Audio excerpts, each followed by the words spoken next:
Chama cha Joseph Kabila kimetangaza kuanza tena shughuli zake za kisiasa, ambapo habari hii kutoka RFI inasema chama cha rais wa zamani wa DRC Joseph Kabila cha PPRD kinabainisha kwamba amri iliyotolewa Aprili 19 mwaka huu 2025 na Wizara ya Mambo ya Ndani ambayo iliamuru kusimamisha shughuli zake za kisiasa katika nchi nzima ya Kongo imeondolewa moja kwa moja.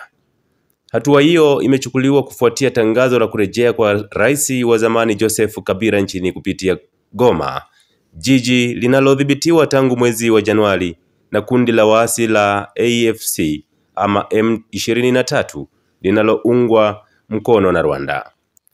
Taarifa zinasema kwamba uamuzi wa kusitishwa kwa shughuli za chama cha PPRD uliochukuliwa na kuanza kutekelezwa tangu Aprili 19 ilitangazwa na Wizara ya Mambo ya Ndani ambayo katika taarifa kwa vyombo vya habari ilihalalisha uamuzi wake kwa mtazamo usioeleweka wa bwana Joseph Kabila na chaguo lake la makusudi la kurejea nchini kupitia mji wa Goma.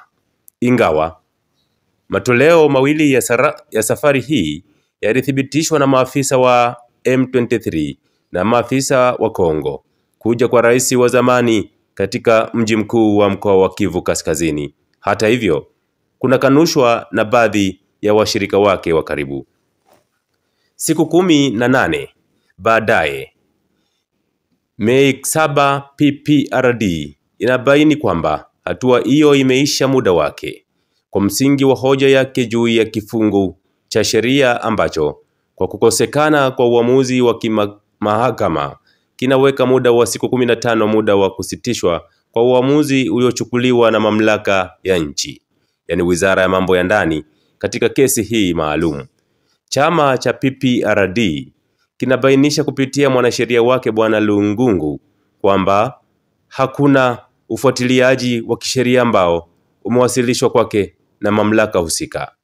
Bwana Lungungu pia anahakikisha kwamba alituma arifa ya heshima kwa mamlaka kutangaza kuanza tena kwa shughuli za chama.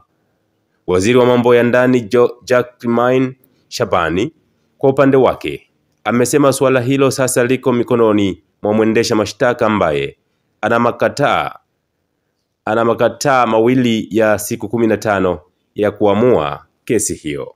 Hii ni taarifa kutoka DRC Kongo, ambapo chama cha Joseph Kabila chatangaza kuanza tena shughuli zake za kisiasa.